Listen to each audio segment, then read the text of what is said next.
presentasikan proposal bisnis kami tentang produksi tempe kacang hijau.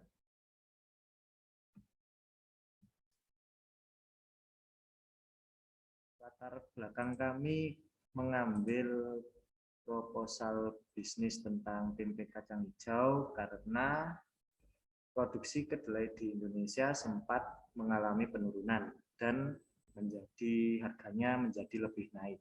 Sehingga kami mencari solusi untuk bahan baku tempe selain kedelai, yaitu kacang hijau.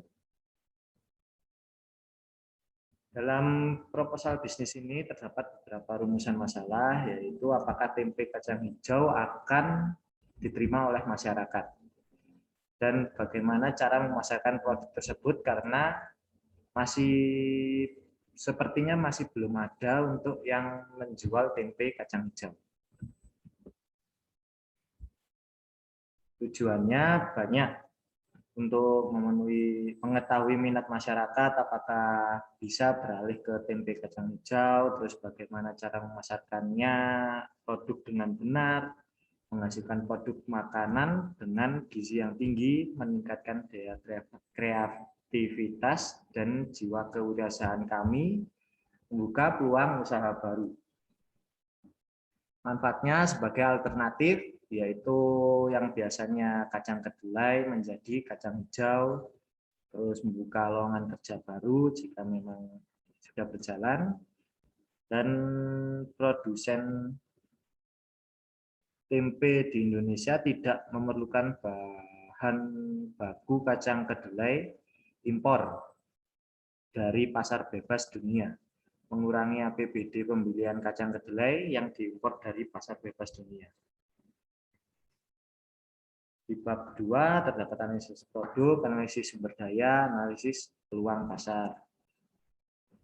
Di analisis produk, sebenarnya produk luaran kami itu sama seperti tempe pada umumnya. Hanya kalau misalnya diamati lebih teliti, pasti ada kulitnya itu yang berwarna hijau. Biasanya kalau tempe kan kulitnya coklat atau nggak ada kulitnya. Terus untuk bab 2.2 kacang hijau yang digunakan sebagai bahan utama itu sudah banyak tersebar di daerah Indonesia sehingga tidak sulit mendapatkannya. Dan menurut data dari BPS, terdapat 3 provinsi di Indonesia yang memiliki luas panen kacang hijau yang besar, di antaranya Jawa Tengah, Jawa Timur, dan NTB. Untuk wilayah usaha kami memilih bertempat di Desa Banjarjo, Kecamatan Pakis, Malang. Kami memilih wilayah tersebut karena membeli bahan pangan masih mengandalkan pedagang keliling atau kalau di sini biasa melijo. Kalau biasa di sini sering penyebutannya. Hal tersebut karena jaraknya lumayan jauh dari pasar dengan pemukiman warga yang padat, sehingga mengandalkan pedagang keliling tersebut. Metode pelaksanaan ada input produksi, proses, output, dan evaluasi.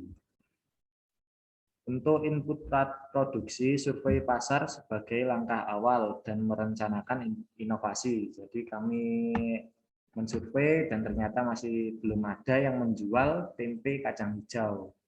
Dan inovasi kami yaitu membuat produk tempe berbahan dasar kacang hijau.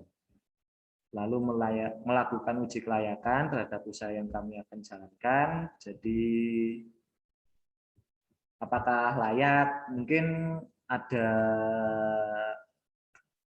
semacam tes dulu. Jadi kita membagikan nanti ada plus minusnya nanti biar konsumen yang bertanya, yang menjawab.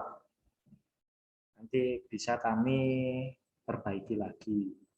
Terus pemilihan bahan dan penyediaan tempat serta sarana dan prasarana untuk menunjang proses produksi. Untuk sarana prasarana kayaknya seperti home industry, jadi seperti rumahan sendiri. Dan bahannya, pemilihan bahan sudah sesuai dengan proses untuk produksinya, proses produksinya. Di sini saya akan menjelaskan proses produksinya. Pertama, memilah kacang hijau yang jelek dengan cara direndam. Jadi kacang hijau yang mengapung itu adalah biji kacang hijau yang jelek. Lalu biji yang baik direndam lagi selama 12 jam. Kemudian dibersihkan seperti mencuci beras, digesek-gesek gitu. Terus jam itu dilakukan ganti air selama 5 kali. Terus dikukus selama 30 menit dengan api yang sedang. Setelah itu ditaruh dan didinginkan selama 2 jam. Lalu kacang hijau ditaburkan lagi, diaduk hingga merata dengan spatula atau sendok. Jangan sampai tersentuh dengan tangan. Agar jamur spora yang tumbuh agar bisa jadi tempe itu tumbuh sporanya baik. Setelah itu dibungkus daun pisang biasanya, lalu didiamkan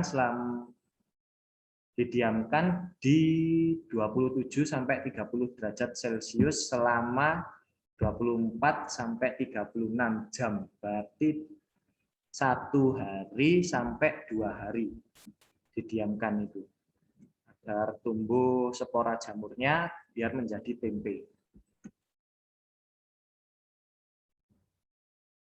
Output kami dari seperti yang awal saya bilang adalah tempe yang berbahan dasar kacang hijau lalu dikirimkan ke konsumen. Tahap ini yang akan kami lakukan adalah tahap evaluasi. Jadi seperti tadi yang akan dilakukan pada saat produksi. Setelah selesai, tahap ini dibuat untuk mengetahui keuntungan yang didapat, sehingga diperoleh data yang akurat sebagai bahan evaluasi.